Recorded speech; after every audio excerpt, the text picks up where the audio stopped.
Good morning, everyone. Welcome to Hire Moment Mastermind. I'm Shira Lotzar, happy to be your host today, joined by my colleague, Vern Schellinger. We are here to answer any and all job search questions that we are able to do. For those of you who are new, Sam, are you new with us? I was here last week. So sorry.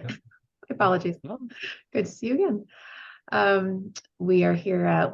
Vern and I have a complementary perspectives on the job market. I'm a recruiter and a career coach, and Vern is a former HR executive and a career coach. And so we kind of see things from all sides of the hiring aisle. So with that, looks like you've got our first question. Good morning. I think we addressed this last week, but I couldn't recall, and certainly I don't remember, so I need the advice. In a cover letter, you try to address the cover letter to a person, the advice that I've gotten from others were address it to the person that the position reports to, because sometimes a job description will have, reports to, the CEO, or it'll say reports to the SVP, and you can find that person on LinkedIn. So you address the letter to that. In other cases, address it to try to find the talent acquisition person in the HR department. So which one do I go for? It's not, I know Vern and I are like pausing here, like, well, it's not straightforward in this particular case. There's a lot of it depends going on. And part of it has to do with the size of the organization and whether they even have an HR department. I know you mentioned the term talent acquisition. That term, actually, just for those of you who don't know, that's kind of the modern version of a recruiter. But and I know that you're mostly looking at the nonprofit association world. They don't typically have, forget a talent acquisition person, they don't typically have a recruiter. And they'll, if they're at least 50 employees, they'll have an HR person, but a lot of associations are not even 50 employees, so they don't even have an HR person. So it's usually, in your case then specifically, I would say it's typically going to be the hiring manager. Okay. And then but I'm going to be broader if you don't mind, because we try to use these questions for everybody. So in the corporate sector, and especially for those organizations that have, let's say, over 100, 200 employees, they absolutely have an HR department. And if they're over 200 employees, they typically have at least one recruiter. And so, look, it's not that critical to do, to think, well, is it HR, is it recruiter, is it hiring manager? At the end of the day, cover letters are cover letter. And they know that unless they actually say, please address this to John Smith, HR director, they know that it's usually going to be to whom it may concern. Now, try not to do to whom it may concern if you can help it. That's why you're asking the question. So try to find somebody. Any of those people could work. HR person, recruiter, hiring manager. It's all fine as long as it's accurate, that you've got the title. And by the way, I know this sounds really silly to say to a very sophisticated crowd like this, check for spelling. Now, not just in general, the name, the spelling, the name. If you're actually going to go through the trouble of finding a person's name, please spell it correctly. I have seen people, in fact, I remember many years ago, I actually had a candidate who lost the job because she sent, in this case, it was a thank you note, and she literally misspelled the hiring manager's name. And it was like, done. Now, I'm not saying that they should have done it that way, but these things are important to definitely go for spelling. That's my opinion. Just kind of go for anybody. Vern, do you have a different opinion? No. It's more important that you're sending the cover letter. Right. So, They don't expect that you're going to know who the person is unless they actually say to you in the application, please address it to. Yeah, it's all good. It's fine. Ty? Sorry, Liz. I will look at sometimes they'll give an email address. I will look at that and just look on their staff listing, and then you know exactly who you're addressing it to, instead of just sending it to a blind person or sending it to somebody that is not in the email. Because I just had looked at one recently in the email address. I went on their staff directory, found the person.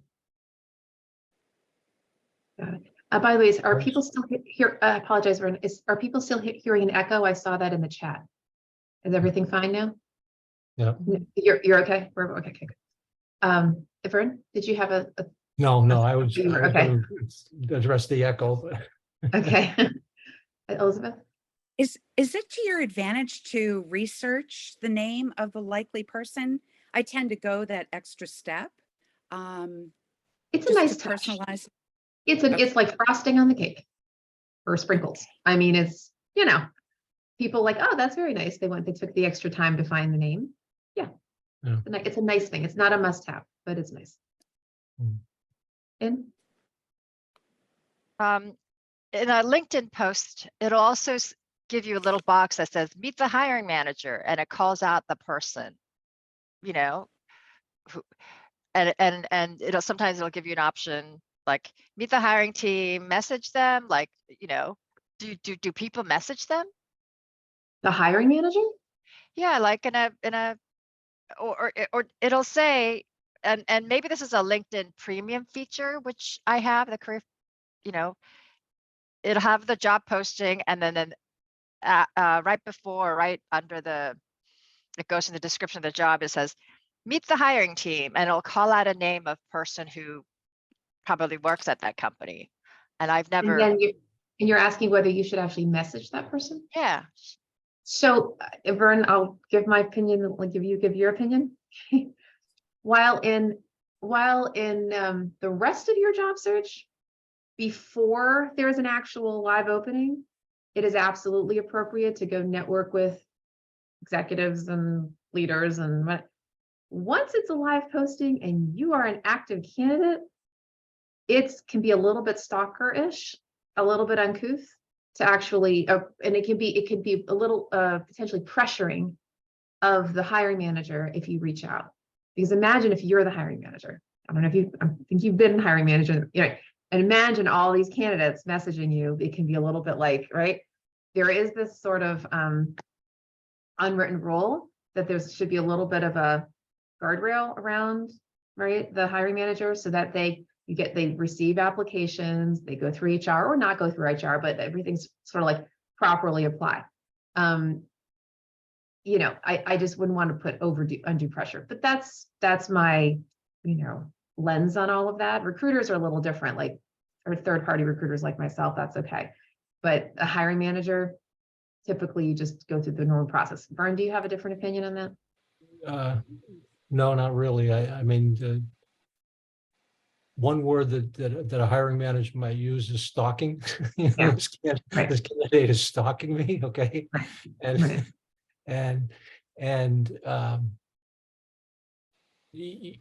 and again, obviously you want the job, you want to make a good impression, but you could you could shoot yourself in the foot by kind of bugging the hiring manager, bugging the hiring team. You're already, as Shira said, you're already applied for the job. Do all the other things, find a champion, get somebody to, send a recommendation in for you, and those types of things. Yeah. Mm-hmm. Exactly right. It's like, relationship rules apply. And I liken the job search to dating. Okay. And if you think about even these days with like dating apps and whatever, right? It's or even to take away dating apps, but let's say there's a third party who wants to introduce you to somebody. It's, if the third party introduces you, then it's sort of a safe connection. Hey, so-and-so meets so-and-so. When the person who doesn't know you, maybe they saw you at a party, I don't know, and they just sort of reach out and start kind of pinging you, that can feel like, whoa, you're invading my space. Kind of, I don't know if that's the best analogy, but that you just want to be careful about that. But if there's an introduction or a proper thing like, hey, somebody likes hey, here's my number, call me if you'd like, which is very different than them calling you proactively. You may have the choice whether to reach out to them, but they offer information and they can choose, as opposed to them calling you. Does that make sense? There's a personal space, kind of it's subtle, Yeah.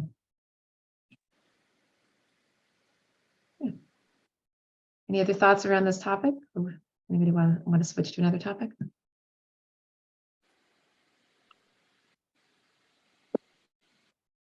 I view this as, when I'm doing RFPs, etc., response to proposals. Normally, once you send it out, then you're not supposed to touch them, because that's a sort of a conflict of interest. Mhm. And I use that role when it comes to applications, but sometimes I feel, I wonder if people are pressuring on the side for on their behalf, and that I'm missing out. But you just confirmed that, if they have it, you've applied, then just be patient, right? Be patient. Now, that said, let me, Vern, emphasize something to you. This whole idea of getting an internal champion, that's a different story. That's actually very important. Okay. So not you going directly and representing yourself and going post application and saying, hey, hiring manager, notice me, notice me. No, no, no. But going to a third party to go to the hiring manager to say, hey, hiring manager, please notice Vivian's application. Absolutely. In fact, you need to do that wherever possible. Having a third party go on your behalf, that's what we call an internal champion. So in LinkedIn language, if the hiring manager is your second level, which hopefully they are, of course, there's a big chance that they won't be, but if they are your second level, then you find somebody, I'll call her Susie Cream Cheese, and my colleague likes to say that. Susie Cream Cheese is your first level connection. So you know Susie, and Susie knows Frank, the hiring manager. If you can go to Susie and say, hey, Susie, I noticed that you're connected to Frank on LinkedIn. I recently applied to a job in Frank's department. Would you consider, and then this is after you've applied, would you consider forwarding my application to Frank for extra consideration? You're not even necessarily saying, would you recommend me? Although that would be great if she could, but just for extra consideration. That's what we call finding an internal champion. And let me tell you, Frank wants to get referrals. Trust me on this. Frank wants people to refer people. Whether Susie is an employee, whether Susie is a colleague, whether Susie is just somebody he knows on LinkedIn or whatever, having a third-party referral makes Frank feel safer about considering you. And not only that, Frank would love it if more than one person referred you, Vivian, right? So you could have multiple Susies, Susie and Mary and John and whomever else. You can have them all refer you to Frank, and that's actually a good thing. So that's the funny part. That's actually not considered stalking. That's considered like reaffirming somebody's candidacy. It's the reason why employers check multiple references. They don't typically just check one, they check 2, 3, 4, whatever, right? To reaffirm that there are a lot of people who like you, who trust you. So this is almost like getting a pre-reference, having one or more people say, you know what, I'd like you to consider Vivian. That you absolutely should do wherever possible. And of course, it's a little easier when you're applying to a job in the same sector that you came from.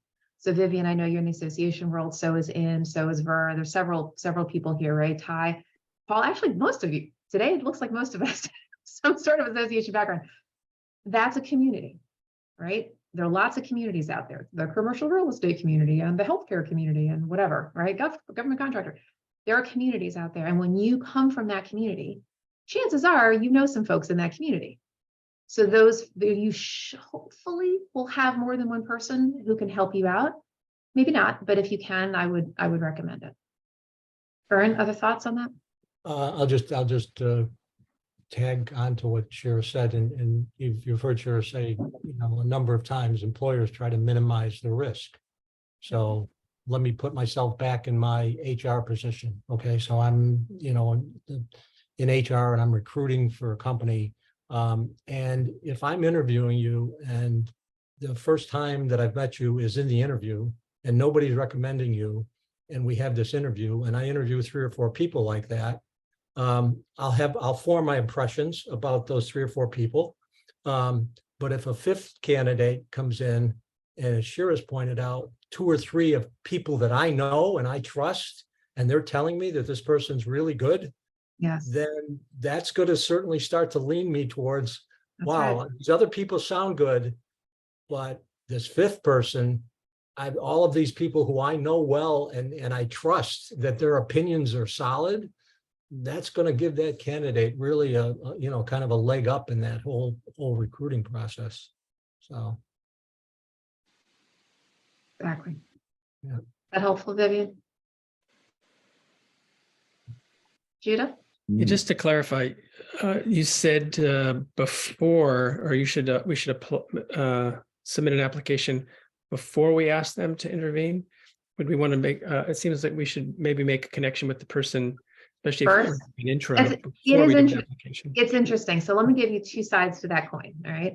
So on the one hand, the reason why I typically say apply first, get the referral second, is because when you do it that way, then the Susie, okay, can say to Frank, hey, Judah's already applied. Would you give him extra consideration? So what does Frank do? Frank, now, if Frank's the hiring manager, and the emails just come directly to him, he'll like look for it, the application. If it's a larger organization and there's an HR person or recruiter, he'll go to the recruiter or the HR person and say, hey, would you pull this resume out of a database for extra consideration? If there is no resume there, right, he can't pull it. Now that said, there is another side.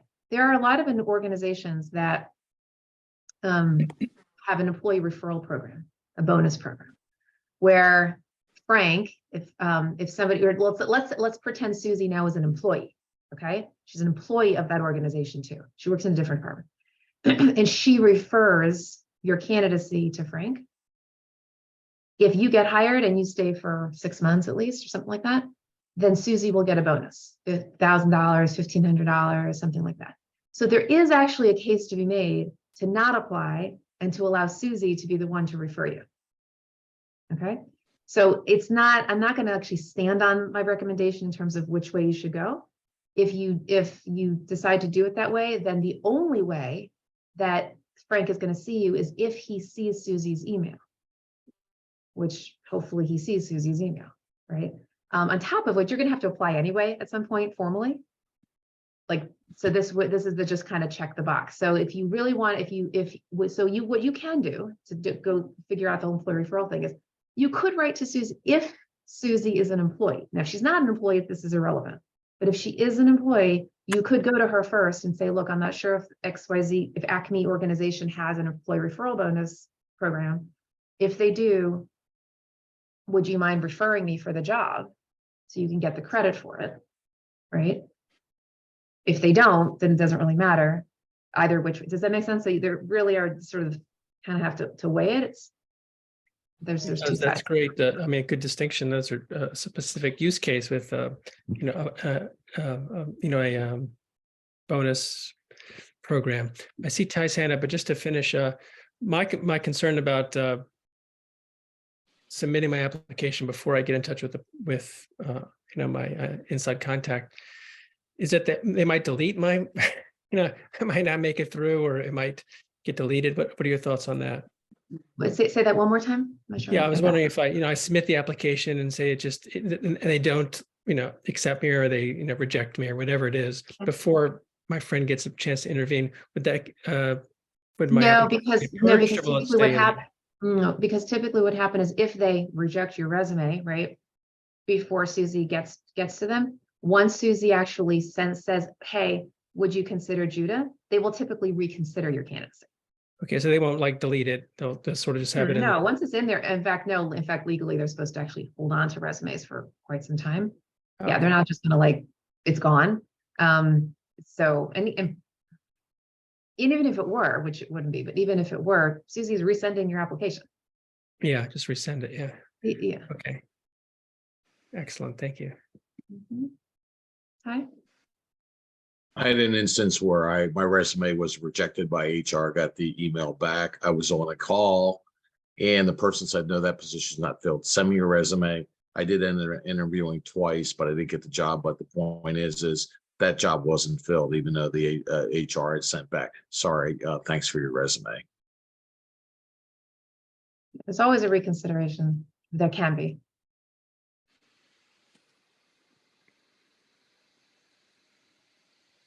Other questions, topics?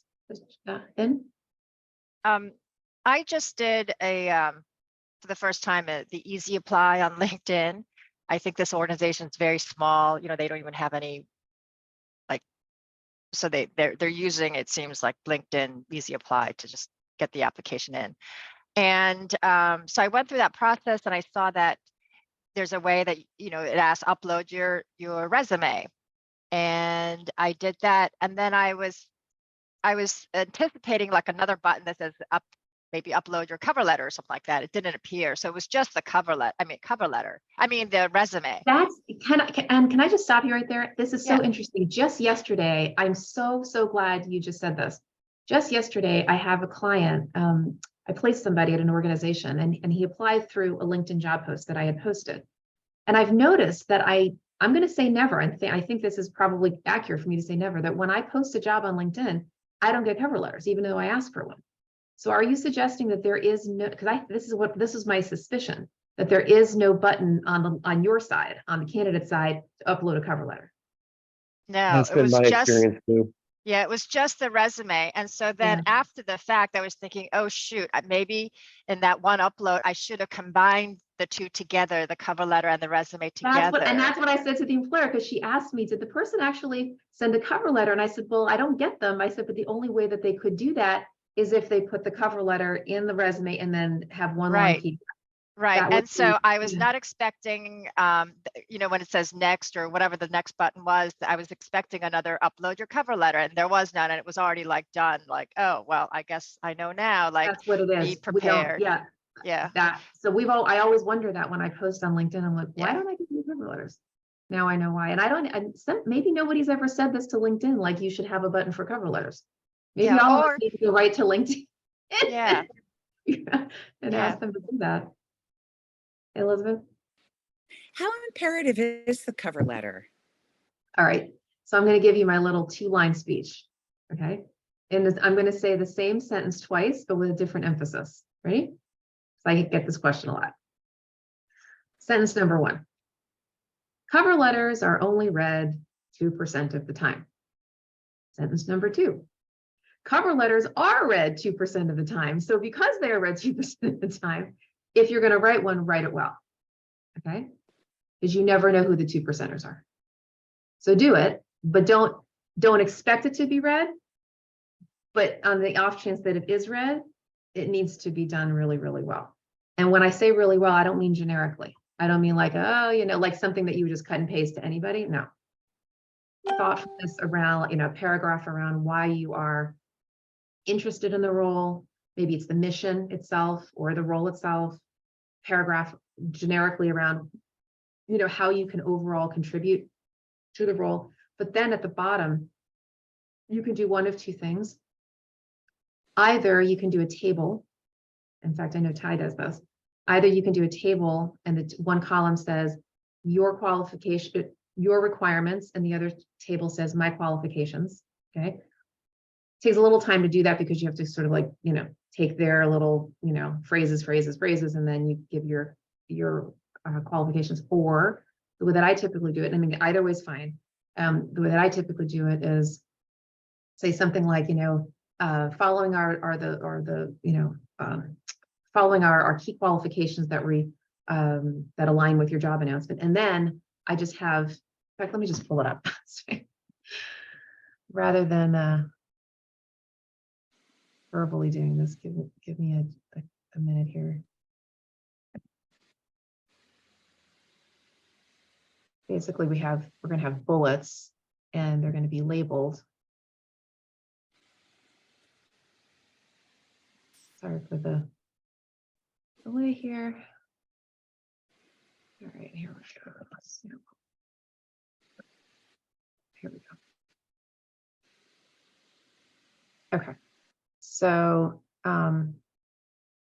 this is a real cover letter, redacted information. So like here, and this is just one way to do it, right? So this is, you know, the person's commitment to the mission. This is sort of a recap of sort of what the organization needs and kind of generally their qualifications. And then my interest stems from blah, blah, blah. The section I was talking about is this. So following are competencies that I believe would greatly enhance my success in this role. And she literally used the competencies that were from the job description. Now, normally those competencies are like not just one word. That's just what it happened to be in that job description. But it might be project management or media relations or board engagement or customer service or whatever. And then actually having a thoughtful description of that, either generically.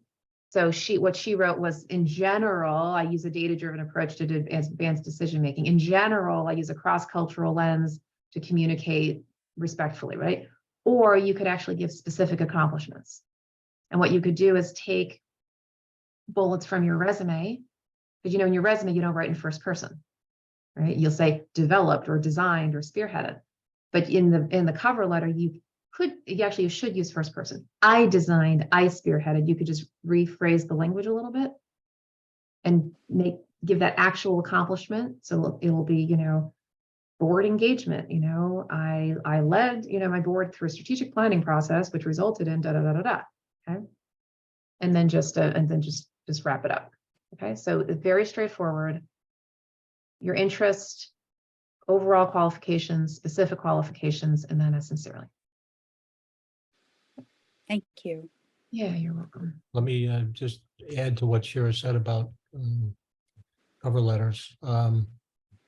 I always required a cover letter when I was recruiting for almost any position, because I was one of the 2% that I was going to read a cover letter, because the cover letter actually gave me more information about who you are as a candidate.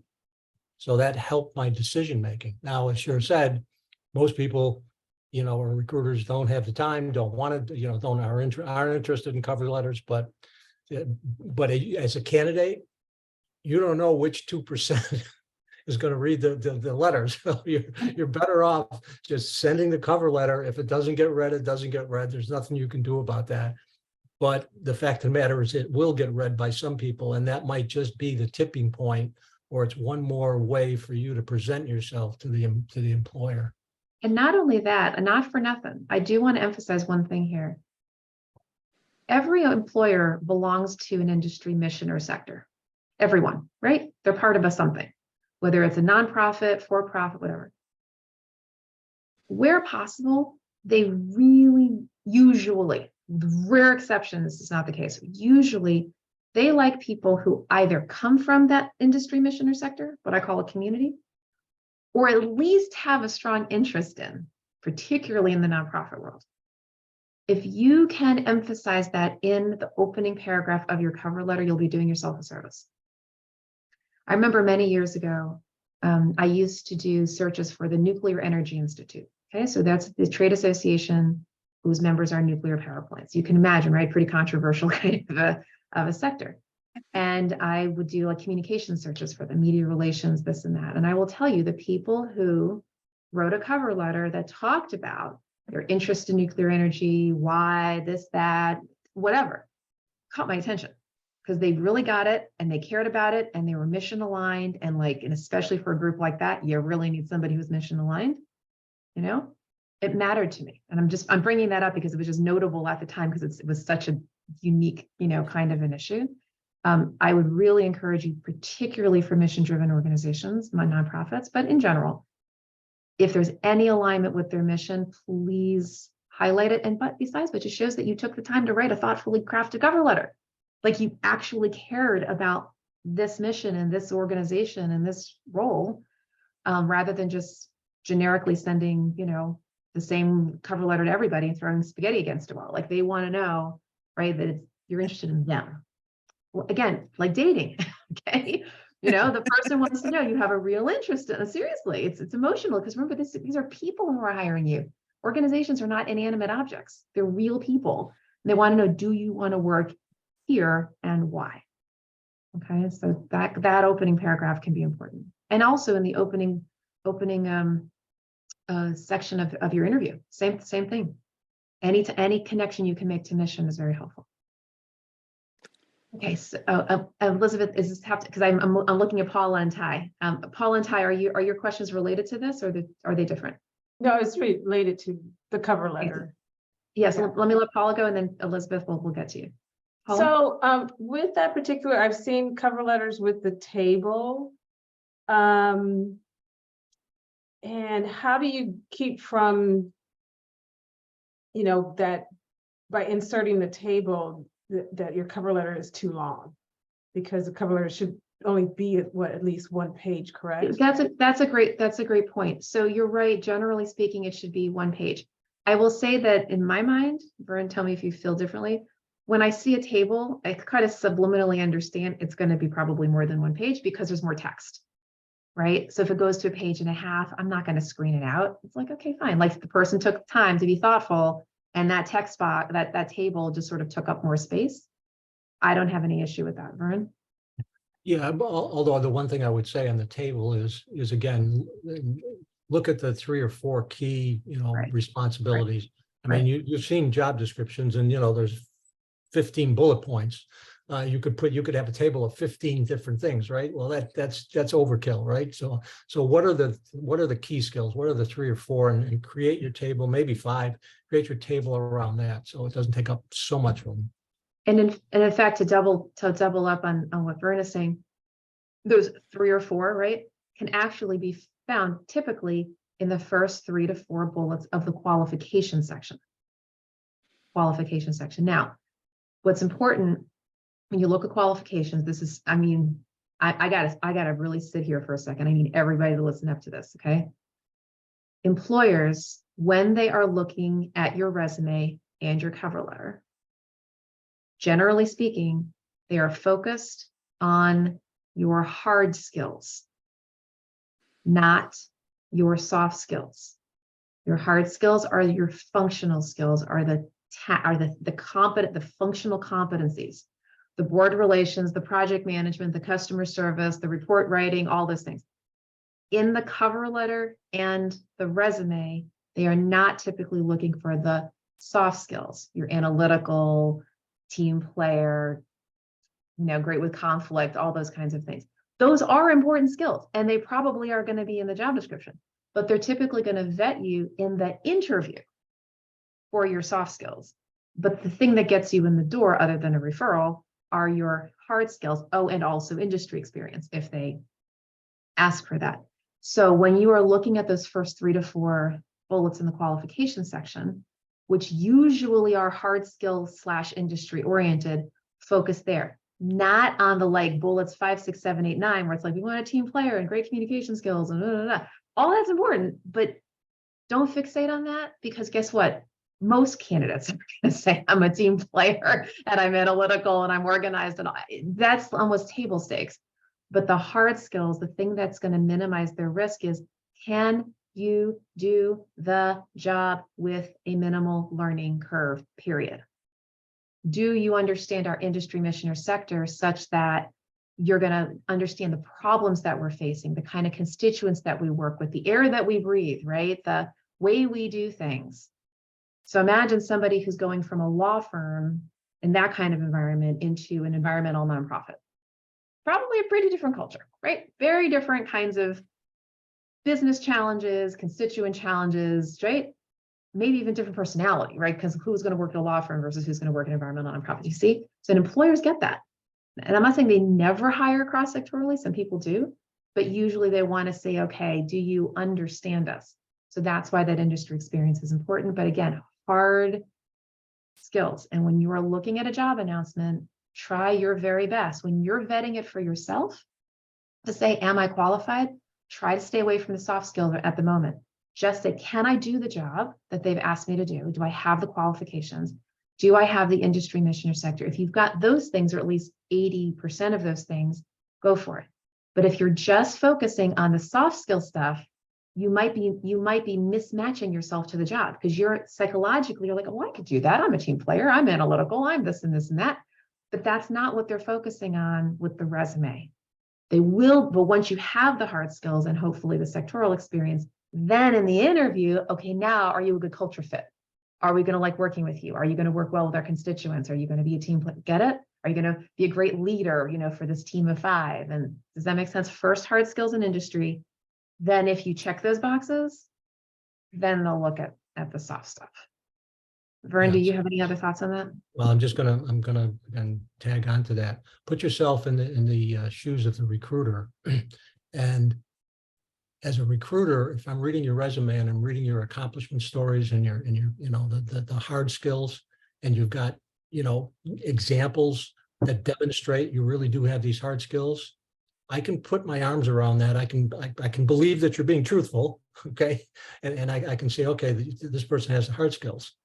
But everybody, as Shira just said, everybody else is going to say they're a team player. I have no way of knowing at that point in time when all I have is a piece of paper, whether or not you're really a team player or a great team player or a so-so team player. I can't do anything with that other than saying, okay, yeah, they said they're a team player. So it just emphasizes what Shira says.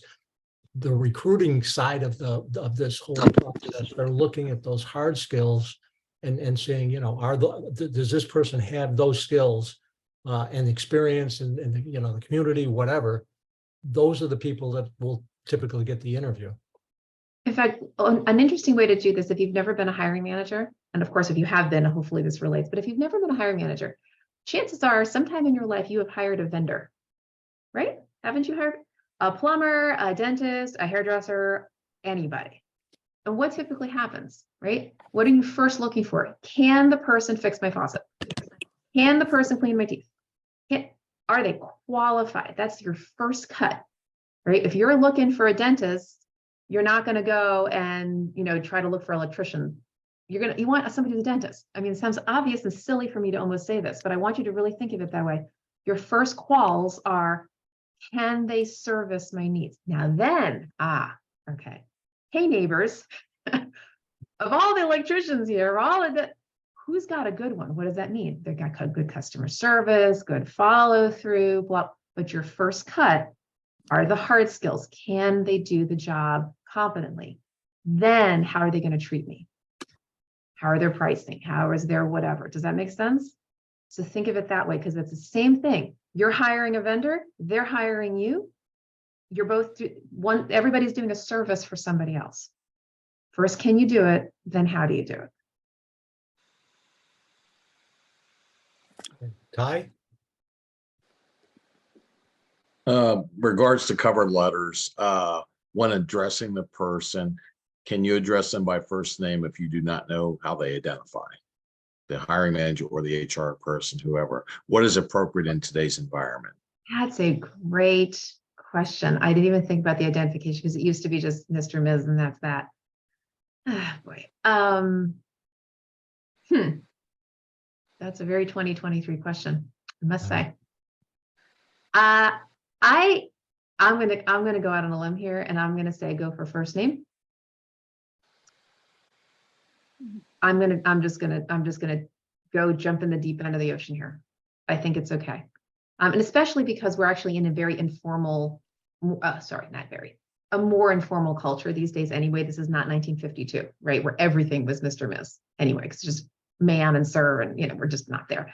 People generally just call them each other, right? Even when you're in the interview, it's, hi, I'm Paula. Hey, I'm Shira. It's just that way. I'm gonna go there. On the other hand, I don't think there's anything wrong with, Mr. Ms., but I hear the question. I don't think it's an easy answer right now, frankly, but I think I would just go for the first name. That's my opinion. Vern, do you have another opinion? I think that's the safer way to go. And even then, I use the word safer. I don't know. It's a new world. So Yeah. Good question. Yeah. I don't think it'll harm you to do it that way. Yeah, it's great question. Yeah. Thank you. Sure. I want to jump in for a minute. And Sam, I know that Aaron Ellis suggested you come on the call, and I'm going to put you on the spot a little bit because Shira and I kind of know the other folks on the call a little bit.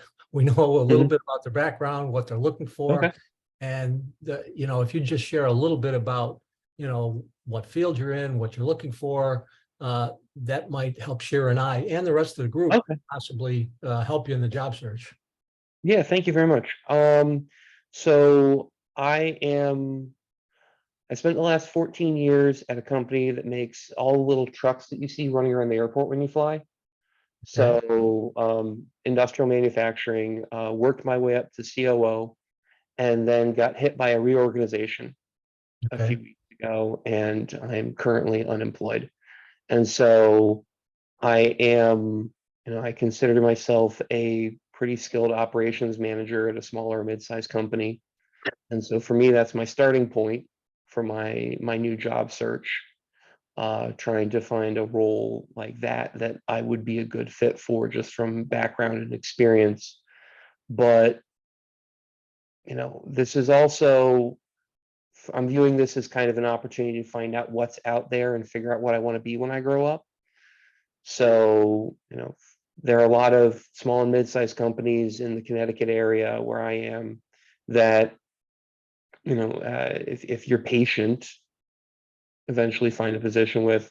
But I'm also looking at, for example, I just applied a couple weeks ago at Collins for something on the Lunar Gateway that is outside, outside my experience with company size and those things, but it's a really cool program.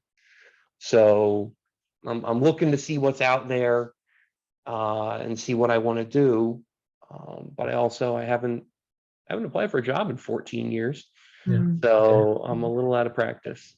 Yeah. And so, But- Sam, so it sounds like you are a COO level individual, Yeah, right? my title was, my last 6 years was COO. Okay. But it also sounds, but for the last 14 years, you happen to be working with one company in one sector, in the transportation sector. But it sounds like your skills would be COOs typically are transferable, right, to Right. different kinds of sectors. I'm guessing also that, look, corporate world obviously is very different than the nonprofit world. So your COO obviously is very, very ROI driven and that kind of thing, right? Very P&L-ish. So probably, obviously staying in the corporate sector, but you would probably be pretty cross-sectoral in that regard.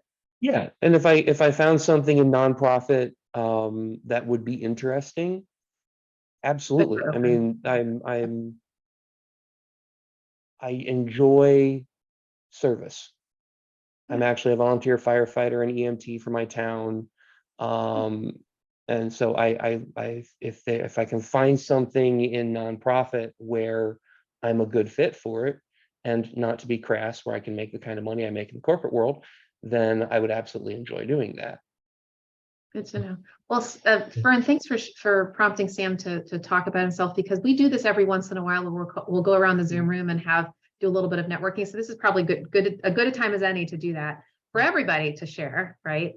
What you're looking for, so we can help everybody, right? So everybody can think about, hey, I know somebody in this sector. Hey, I know somebody here, so make some connections. So let's go ahead and do that. I'll tell you who's in my Zoom order. Okay, so you can prepare. So I've got Judah, then Paula, Ty, Elizabeth, Vivian, Scott, and Karen. That's how you all show up for me. And so if you could just share, let's go ahead and do, we'll do lane and community. That's my nomenclature. It's just an easy way to do your pitch. So I define a lane as your profession, right? What you do. Now, if you're changing lanes, let us know that I was a this, but really I'm looking to be a that. So lane is your profession. The community is the industry, mission, or sector.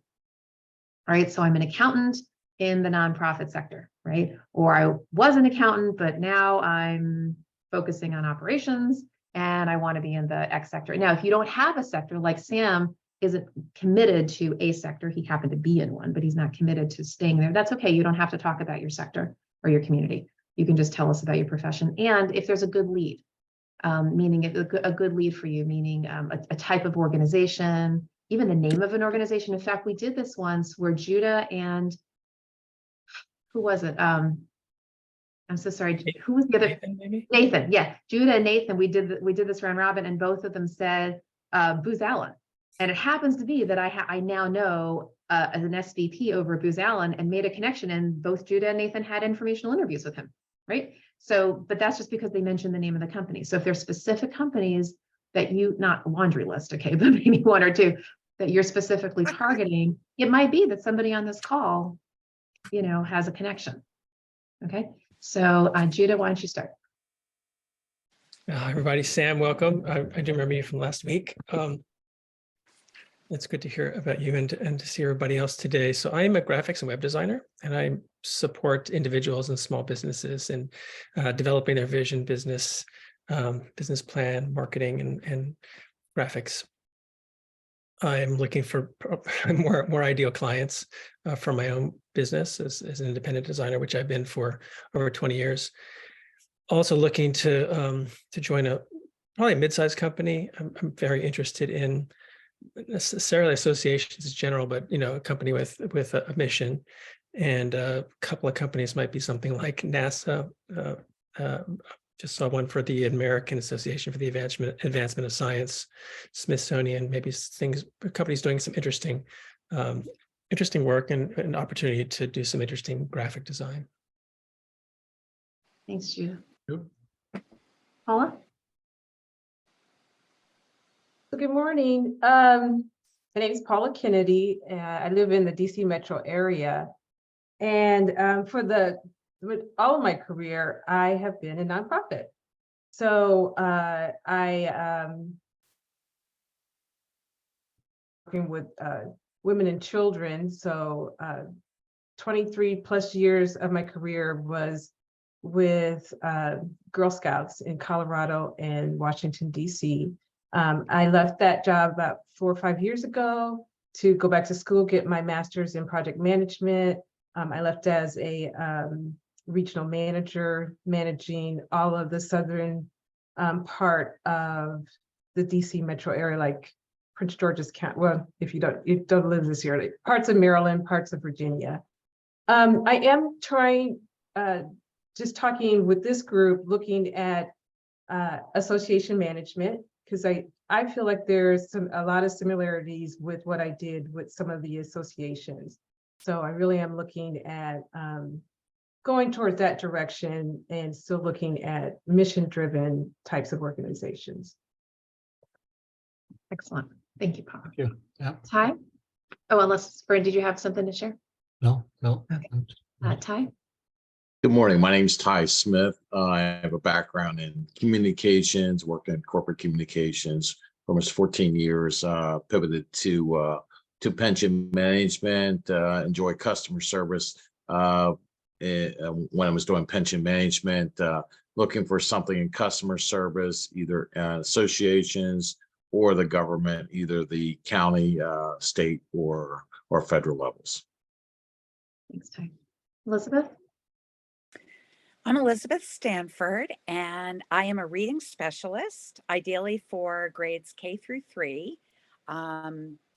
I've transitioned into that, so I'm not certified yet. I don't have teacher certification. I have certification to teach English speakers of other languages, but my real heart is in teaching people how to read, or young people how to read. I'd like to work in a private school setting or a charter school setting or a Christian school setting. I just had an interview with Ignite Reading, and I would love to work for them because I'm excited about their mission. They're getting results. Their goal, of course, national literacy is really on the low. And so what they do is they set out to help students read independently by the end of grade 1, which is very ambitious, and they're getting results. And so I interviewed, not sure I did that well with the interview, but would love to get in there. And they would also certify me as a reading specialist. So looks like a phenomenal opportunity. Thank you. Excellent. Vivian? Hi, I have done a lot of work on helping US companies get into Africa. So my expertise is business development for companies looking to invest in Africa. I worked for an association for many, many years. So I found that I was very comfortable in the nonprofit association space. So if that were the case and I could get back into that environment, that would be a wonderful opportunity. So I've done, I do a lot on partnerships, business development. I've been looking at economic development associations in the DC, Virginia, Maryland area. I live in Prince George's County, and I've been really looking very seriously at working with the minority and immigrant communities, because I understand that space. I have I am one. I am an immigrant, so I can understand the difficulties. I have done everything from teaching English as a second language to really my expertise doing this business development activities. I was thinking for Sam, I don't know if you have looked at King and George, the company. They do a lot of contracting and they have a lot of transportation, etc. contractors. It's King ampersand George. That they've won a lot of contracts recently that might be of interest to you. And Paula, I wanted to let you know that Prince George's County has their career fairs very regularly. I attend those. And there's a whole slew of not associations, but actually offices that provide services that might be of interest, because I think we have a little bit of overlap. And sorry for going so long. I wanted to also say to Judah, I attended the Jewish Council for the Aging activity, and they had a number of recruiters at that event that I found very helpful, including some from FEMA. So check that out. Excellent, thank you.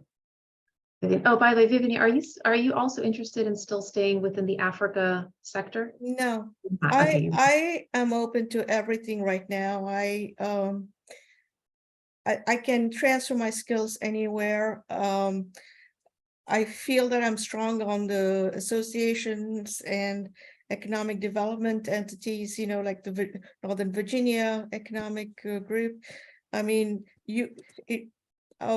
when you were showing that that letter that from one of your clients, like I've been looking at ICF too, because they have opportunities there that are relevant. And I apologize, and maybe I'll rephrase the question. Are you looking to specifically step away from the Africa, or are you just sort of open to everything, right? Because, and the reason why I'm asking is because I have an old coaching client, I have to remember her name, who actually has the whole background in Africa development and that kind of thing. So if you're still interested in that kind of sector, I can go ahead and find your name. But if you want to step away from it, then maybe she's not a good connection. Does that make sense? No, I'm interested. I mean, Okay. it's a strength of mine. It comes naturally. Mhm. But right now at this point, I'm You're open to other open. opportunities. Would you do me a favor? Because I'm going to get busy with the rest of my day, but I don't want to forget this. I have to remember her name. Would you mind sending me an email as a prompter and just say, you know, Shira, you mentioned a coaching client who's from the Africa sector, and that'll be a prompter in my email to go find her. Thank you. Sure.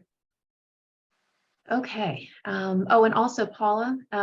So I have an old colleague, and he is a senior executive at the at Volunteers of America Chesapeake. I don't know if you're familiar with that organization, but they're local and they're, I mean, very mission driven, just like Girl Scouts. So I could make a connection for you. His name is Rob Malone. If you want to send me an email, I'll put my email address in the chat, and maybe there's a good connection for you there. Thank you. All right, In. Good morning. I am, my lane is revenue generation, fundraising, development for nonprofit and associations. And I would like to stay in that community. In terms of, you know, my ideal, you know, companies that would fit really nice would be health organizations that are, you know, health nonprofits. Also, because I've worked for several different nonprofits in the past, you know, children, youth, those type of focused organizations are a good fit. But I am open to all, you know, I'm not tied to any one cause of in the nonprofits. Many of them have such great missions that, you know, that are very interesting and I would like to explore that area. And it has a particular superpower in the corporate sponsorship space. Yes, I forgot to mention that. Yes, the yes, corporate partnerships, strategic alliances, those type of activities are something that I really enjoy putting, working with industry and putting something together, working together. That is my superpower. Yes. Thank you. Sure. Scott, did you want to say anything about what you're looking for?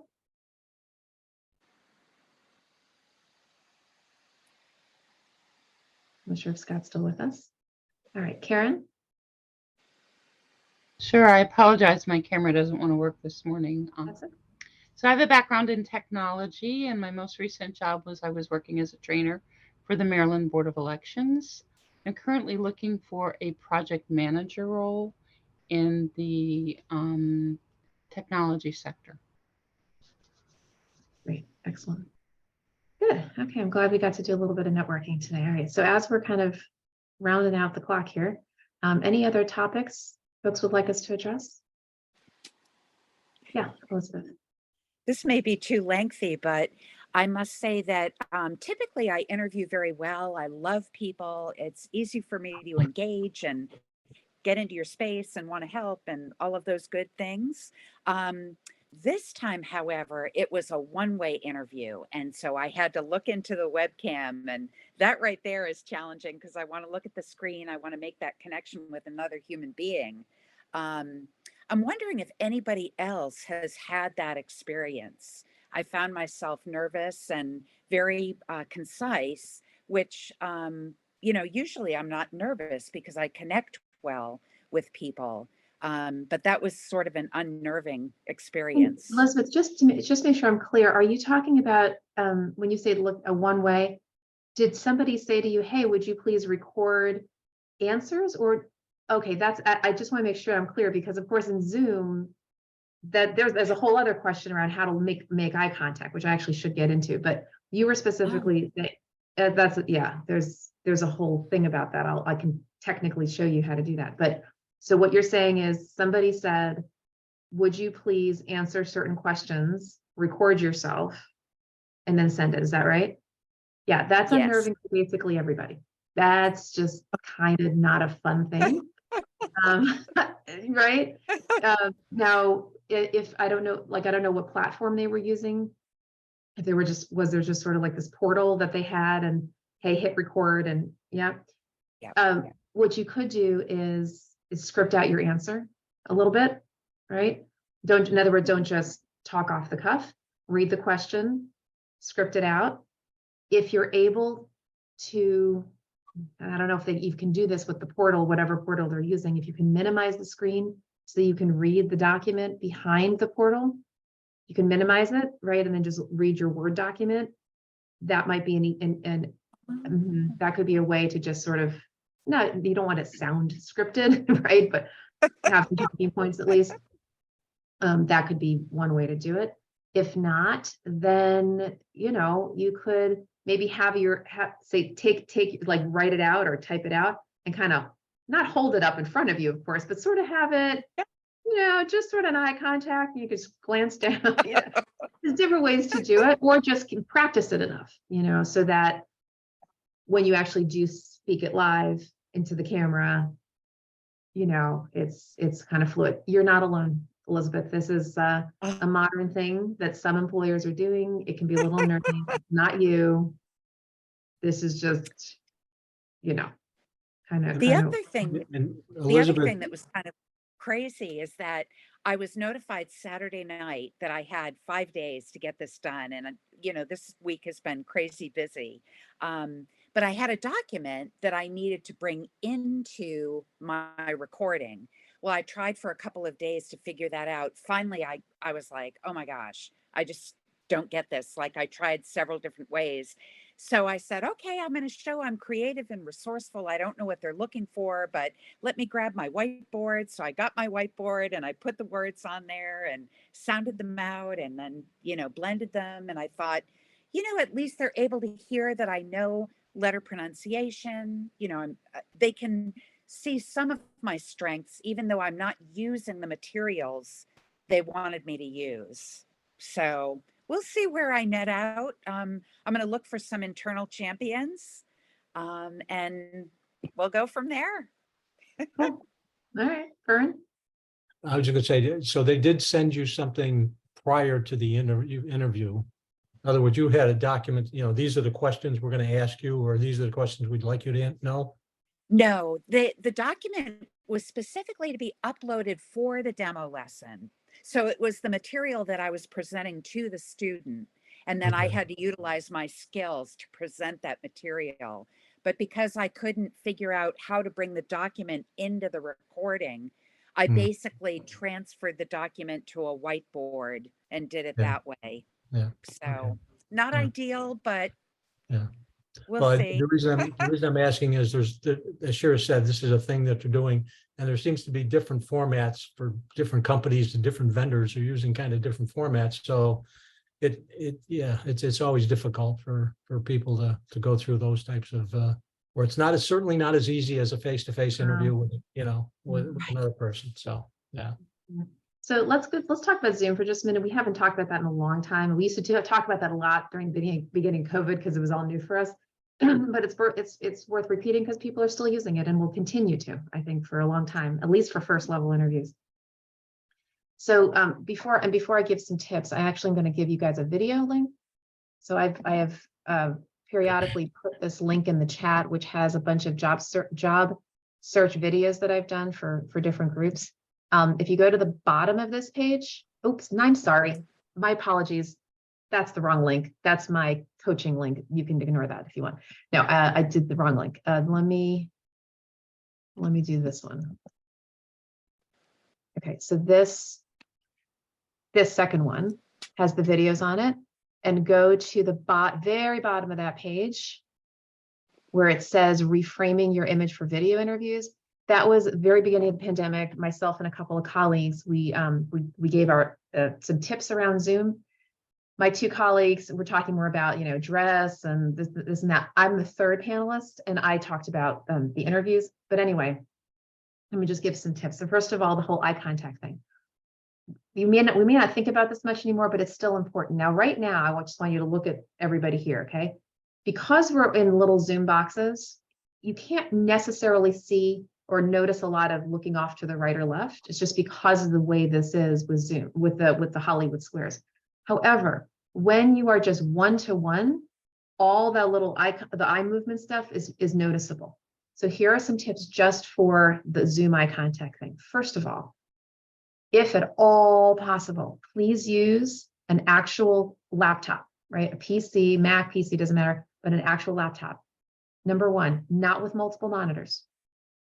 Multiple monitors will sometimes have the person over here and the camera over here. Try to just have everything squared in one computer, number one. Number two, please try not to use an iPhone, a smartphone or an iPad, okay? And here's why. First of all, the look and feel of it is very different. This is a much more professional look. But more importantly, if you are having a Zoom interview, now I am not a Teams expert. I have got to admit that. A lot of people use Teams. I'm going to give you a Zoom tip, okay? Specifically Zoom. When you're in your Zoom interview and you're using your laptop, PC, Mac, whatever, what you can do is, in fact, you could do this right now if any of you are on that device. If you're on an iPad right now, this is probably not going to work. In fact, I'm 99% sure that doesn't work. PC, you go to the very, very top of your screen right now. There's a white bar at the very, very top of your screen. And in the far right corner, you'll see the X, right? And then two icons over, you'll see the minimize button. Tap on that, on the minimize button. What will happen is I will turn into a little because I happen to be talking. I'll turn into a little box. If everybody tries that, minimize the screen. I'll turn into a little box. Now drag that box underneath your webcam. Whatever your webcam is, if it's integrated into your computer, if it's a separate one, doesn't matter, just drag it over.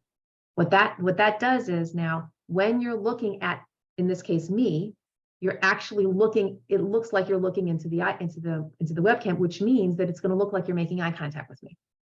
Okay. Now there's two beautiful things about this. Number one, you got the eye contact thing going on. Number two, Now, all of a sudden, your whole computer is accessible to you. You can pull up your resume, you can pull up your notes, you can pull up their website, you can do anything you want, right? You can take notes even. I do that all the time with my clients, right?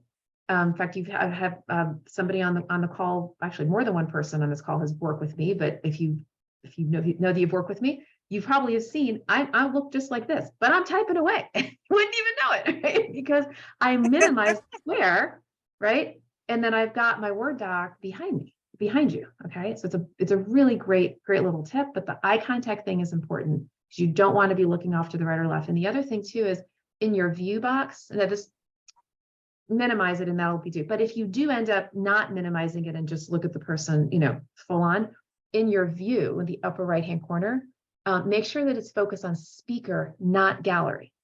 Speaker, not gallery. In gallery, you and the person will be side to side, which means you're going to be looking off to the right or to the left to look at them. Whereas if it's speaker, they fill up the whole screen and then you're more likely to look at them. But again, if you really just want to be, careful about it, do the minimize, and then you definitely will be looking in their eyes. Now, the downside of that is if it's a panel interview, you got more than one person in the Zoom, then you're not going to see body language. You're not going to see, meaning other people's body language, because the only person who's going to show up in the little box is the person who's speaking. So you can't see if somebody makes a move or raises a hand or whatever. But truth be told, in a panel interview, it's not going to be as important anyway, because like I said, look at the Zoom, what we have right now. The eye movement just isn't as noticeable. So if you have more than one person on the screen, it's okay to just keep it in gallery, right? It's really when you have one-on-one that's important to do the minimization, okay? So that's tip one. Tip two is the background. So look at everybody's background right now, okay? Mine included. We all have different kinds of backgrounds. And I would say, generally speaking, what everybody has right now works to varying degrees. But I am going to call out one person that I think works extremely well, and that's In, okay? So In has a virtual background up, and I want you to just notice that particular kind of background. So first of all, it's clean, okay? And actually the video that you're going to watch, somebody in the video actually talks about this. If you notice that the picture that she uses is a bookshelf, and in the bookshelf there are squares, and the squares indicate a sense of, and you may not even realize what the impact is, but it creates a sense of organization. So when I look at that bookcase, I see organized. I feel calmer, like, okay, things are organized in In's life. Okay, In's an organized person. There's just a subliminal thing about that. It's bright, right? There's a little bit of color there, a little bit of interest. It's not even there's something going on because there's books. It's not overly distracting. So actually, a bookcase kind of thing, if it didn't have books in it, it could maybe, there's some virtual backgrounds where it's like just, there's a little pot or a little tchotchke, a little something, and it's just interesting, and it's sort of, again, organized. If you don't want to use a virtual background like that, a really good thing to do is in your background, to not have a white background, but to have like a picture, a plant, that kind of thing. That can be really, really, really helpful. But again, what everybody has now is fine, right? There's nothing wrong with anybody's background. But if you just want to enhance it a little bit, having a little bit of visual interest in the background can be very helpful, but not too distracting. Right? You don't want a whole lot of stuff going on, because then the person's like, they don't know quite where to look. You want them to look at you, right? Not everything that's going on in your background. So I just want to give that as a tip. And that's just, and then lighting. So lighting's important too, right? So what you want to make sure is your lighting is in front of you. They say, ideally, 3-point lighting. Lighting to the right, lighting to the left, and lighting right in front of you. That'll keep you the brightest. Make sure that you're looking at the time of day, right? Different sun goes up and down, different times of day, different times of year. So be thinking about what time is your interview? Where do you want to sit in your house? How's the lighting going to be at that time of day? A lot of people get a ring light. If you know what that is, just call it a ring light. It's a circle. Most people know what that is now. That can be helpful right in front of you as well. Just be thoughtful. Does that make sense? Just be thoughtful. Not that the employer is really going to notice these things, but it's very subtle. It's very, very subtle, and it can make you look more organized. Something else. So like Sam right now, so your background, So you don't know this, but or maybe you see. So your head right now, the back of your head, it cuts the top of the wall cuts right behind your head. Okay, which is a little bit like you want it ideally, right? You'd want the full wall behind you, not the ceiling. So that's the other thing. And there's all these little tips, right? So you don't want the ceiling on top above your head. You want the wall behind you. And the other thing too is you want to have ideally just a little bit of space. And in fact, I'm going to shift it myself. Okay. Do you see how much space I have above my head right now? That's the space you want. You don't want it too low and you don't want it too like this, just like this, just right. This is ideal. So you're filling up the screen, but you have a little bit of room above your head. Okay, like lots and lots of ways to do this. Could you use a virtual background like mine? You could. I wouldn't necessarily recommend it for an interview. I just use this because I'm a coach and this is very calming for people, you know. But I think a virtual background like In's, that's professional. So hers looks like a bookcase, and it looks like it's personal, and that's fine. If you want to do a living room background virtual, that's okay too. But just something again, clean, organized, right? That's not visually distracting. Okay. So is that helpful, folks? Yes. Okay. All right. I think we are just about out of time unless there's some, right, exactly. Just a little bit of room. Just that much is ideal. All right. Good. Okay. So with that. And I would just add for Sam, I think maybe mentioned this, but that lamp at the top of your Yeah, head. no, this is my backup location. My Yeah, wife is okay, in my primary location today. Yeah. No, I've got a different Right. spot where I actually do interviews. Cool. Yeah. Just and do and try and test it out with somebody else, right? Just kind of see there's so many 50,000 ways to do. There's just no one right way. And again, the employer's not going to screen you out because your background's wrong, but you just want to enhance it, just like you'd wear professional attire to an interview, so that it's not distracting. You're not going to come in your pajamas, right? You don't want them to focus on anything else but you. That therefore your background should be again clean, organized, light. Now, Judah, I think you know, right? Your background lighting, right, should be in front of you, because you're really lit up in the back. But if you were in a different place and you had lighting in front of you, that's going to light up your face, and then the background would just kind of be sort of calmer. Right? It's just a lot of little tips here, but hopefully that video will help you. Okay. All right. Any other last minute comments, thoughts before we wrap up? Yes. For Elizabeth, I was approached to do the rebuilding of this nonprofit that's focused on Afghan women, and therefore I thought of you when you said that the teaching people how to read English as a second language. You might want to check their website, because they have positions, because some of them are part of the group that came with the evacuation from Afghanistan. So it's called Women for Afghan Women, WAW, and I know that you're in Rockville, if I'm not mistaken. You're in the Gaithersburg, DC area. close. Yeah, so Yes. it's in the DMV area. Excellent. Thank you. Sure. And the other one is Carney Sando. Is that the name? There's a 3 name, Carney Sando something. They do a lot on education also. Oh, how does she spell her name?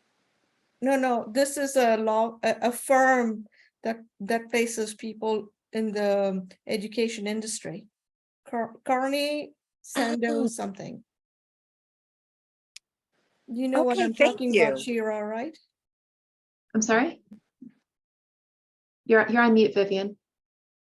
Carney Sando, okay, never mind. I will look for. Oh, are you talking about Carl Savina? No, it's a firm that places people in the education sector. Oh, I'm not familiar with them. Carney Sando something. But they have a lot of opportunities for reading. Excellent. Thank you. Oh, and also you have connections with First Book. I don't know if that would be, I don't know if, do they have, if they have reading, I, or if they just I- do books. yeah, they don't do, not really active reading. I'll look into it though. But- Thank you very much. Yeah, actually, yeah. I know 3 organizations that do children's literacy programs. So let me look into it. Yeah, Thank you For very sure. much. Elizabeth. All right. Well, good to see everybody. Enjoy the weekend. God bless everyone. And go ahead and stay on for those of you who want to stay on for the prayer call that I lead. You're certainly welcome to do that. And for everyone, I'll look forward to seeing you all next week. All right. Have a blessed day.